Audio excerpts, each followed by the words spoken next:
Today I'm going to show you how to clean and reinstall the filters, both the black filters and the fluoride filters, as well as prime them in this big Berkey. The tools you'll need are either a toothbrush or a brand new sponge. Don't use a sponge that you've used before. Also, before you start the project, you want to wash your hands. Now, some people will just use rubber gloves. And that's okay. But washing your hands is alright as well. You don't need to be afraid to touch the filters.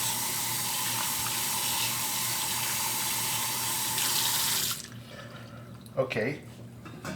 I'm taking the lid off. This comes in two sections. 1 and 2. I'm going to I'm just going to set aside the bottom section. You'll notice that in this, there are 2 black filters. This Berkey can hold up to 4 blacks, and those 2 filters are the fluoride filters. It can also hold up to 4 fluoride filters. Turn it upside down. Counterclockwise, remove your filters, your fluoride filters. Set them aside. I'm also cleaning the fluoride filters because they kind of smell a little funky. And a reverse prime might flush out some of the metals that they have collected in the past. Next, you'll find the butterfly attachments for the black filters.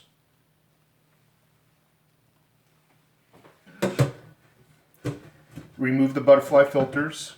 What I like to do is hold the filter as I'm unscrewing them. That way they don't fall and break.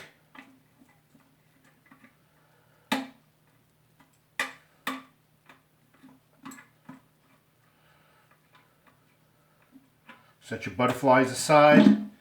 Filter. Set that aside. Remove the other.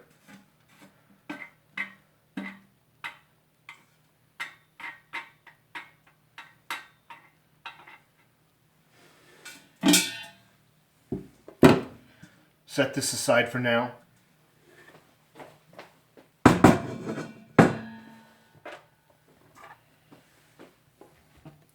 Okay. So the filters normally sit in like this.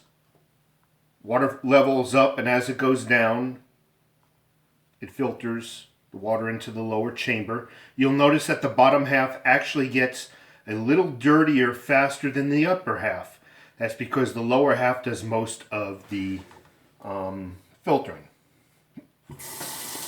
All you're going to do, take a toothbrush or a brush and quickly rotate. I'm rotating with this hand as I'm going up and down. That's all.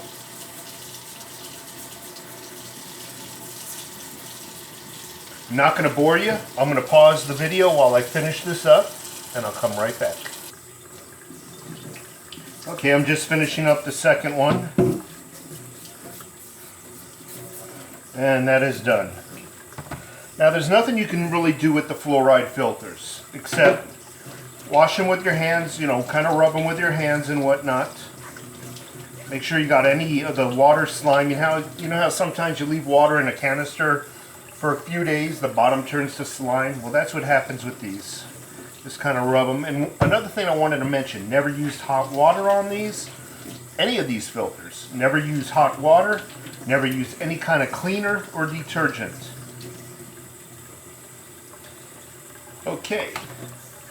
So I just come to realize I'm not going to be able to show you actually how to prime because I realized I have a spray nozzle here. Had I had a fixed nozzle, you have a rubber band or a type of rubber gasket. And what you do is you fit it over very tightly one of the holes. And then you would hold it very tightly up against the nozzle, forcing water through it. Now what I like to do is prime these. They call that priming. I like to prime them backwards. That flushes out any materials and metals and fluorides that the filter is captured. So the water goes down this way. What you'd like to do is flush it this way. The same thing with these. Really, priming is for when a filter is dry. That's really what priming is for. When a filter is dry and the air resistance is not allowing water to go into the filter.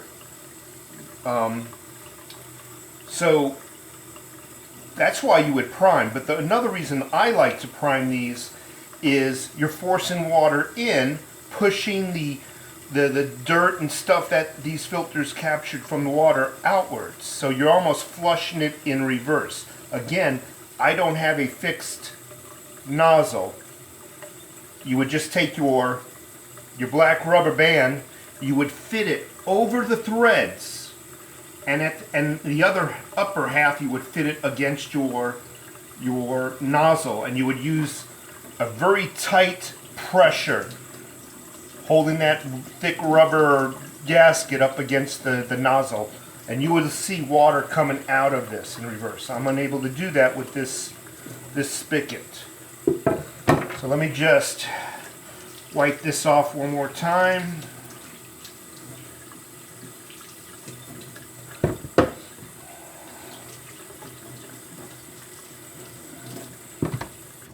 Okay, so the next thing you would do is wash this down. This is your lower container. You would wash it down.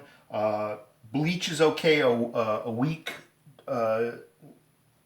solution of water and bleach should be fine. And rinse it out thoroughly. Same thing with the upper area, the upper section. And then you're just putting everything back together again. I'm just stepping over here.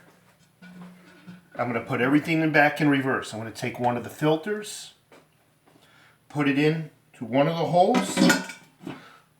I got a black thread sticking out now. I take one of the threads and just screw it down. I'm going to pause the video again and be right back. No sense in watching me do the other filter. Okay, so now that I got the wing nuts back on, just tighten this one down just a little bit more. And it's important to not over tighten these filters because they are, first the wing nuts and the threaded sections are only made of plastic. Just trying to give you a little look at what's going on here. And the two filters in there. Next, you turn it upside down. And you have the two wing nuts and threads facing you. You then take the filters and you put them on. However, when you put these filters on, you got to verify that you're only making 6 revolutions towards the tightening. There is a membrane up inside, and you risk the chance of rupturing it if you go more than 6 revolutions. So what I like to do is just thread it, just get it threaded. I know it's threaded because I'm pulling up on it. I mark you a spot on the filter and just turn it 6 times. 1, 2, 3, 4, 5, and one more. 6. That's enough. It's going to be loose. It's going to be loose. That's normal. I'm going to do the second one again. Get it threaded just a little bit. It is. And count 6. 1, 2, 3, 4, 5, 6. It's going to be loose. That's okay. Take your bottom section, and all you're going to do is dump it in. Boom. Done.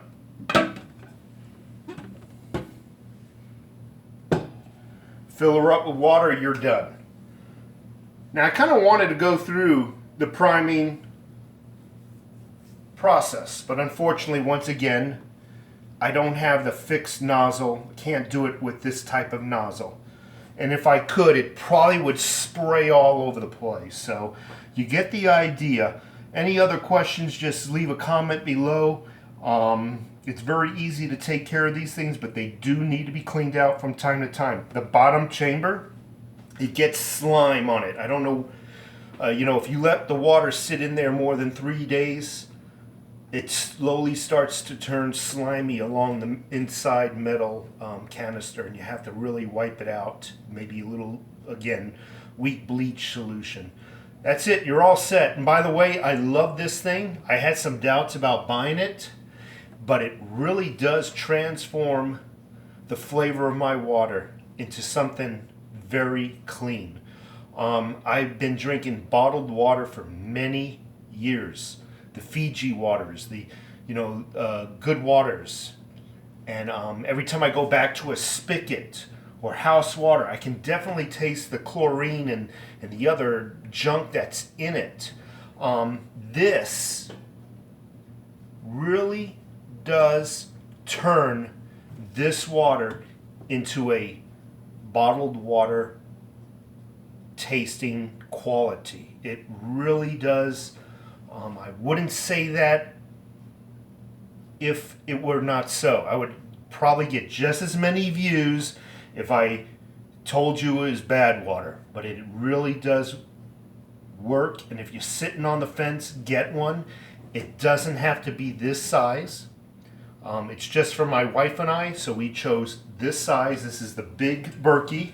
We were going to go with the Royal Berkey, but I'm glad I went with the smaller Big Berkey. I think there's even one smaller than this. So if you're on the fence, try it. You won't be disappointed. Folks, have a great day. Leave me a comment. Give me a thumbs up. I appreciate your time. I appreciate you watching my videos. Take care of yourselves.